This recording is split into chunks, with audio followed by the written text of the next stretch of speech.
One nation one election వస్తుంది అని అన్నాడు. ఖచ్చితంగా దేశ ప్రధాని నా నరేంద్రుడు దామోదర్ దాస్ మోదీ తీసుకొని వస్తాడు. ఇది ఎంతో ఎకనామిక్ బెనిఫిట్స్తో కూడిన ఇది ఉంటుంది. బికాస్ ఎందుకంటే ఎలక్షన్ ఖర్చు మనకు తగ్గుతుంది. రిపీటెడ్ ఎలక్షన్స్ వల్ల ప్రజలు కన్ఫ్యూజన్ అవుతారు, అడ్డమైన స్కీములు వస్తాయి. So one nation one election ఖచ్చితంగా ఏదో ఒక రోజు మాత్రం, ఏదో ఒక రోజు ఏం లేదు, తొందరగానే వస్తుంది అని చెప్పి నేను మీకు చెప్తున్నాను. ఇది ఈడికి ఆగిపోయింది అని అంటే ఈడికి ఆగదు.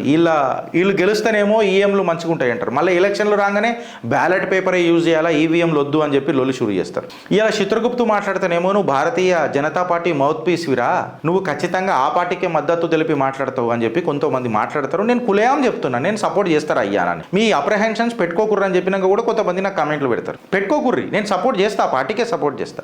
మీలాగా ముసుకేసుకొని నేను ఆటలు ఆడతలేను, నేను డైరెక్ట్ ఆడుతున్నా. నేను డాన్సింగ్ డౌన్ ద వికెట్ వచ్చి ఆడుతున్నా. ప్రతి బాల్ చెక్కా చౌవాకేసుకొని ట్రై చేస్తున్నా. ఇప్పుడు నో బాల్ వేయకుర్రి మళ్ళీ నాకు, నేను తిప్పి పడేస్తా బ్యాట్ని.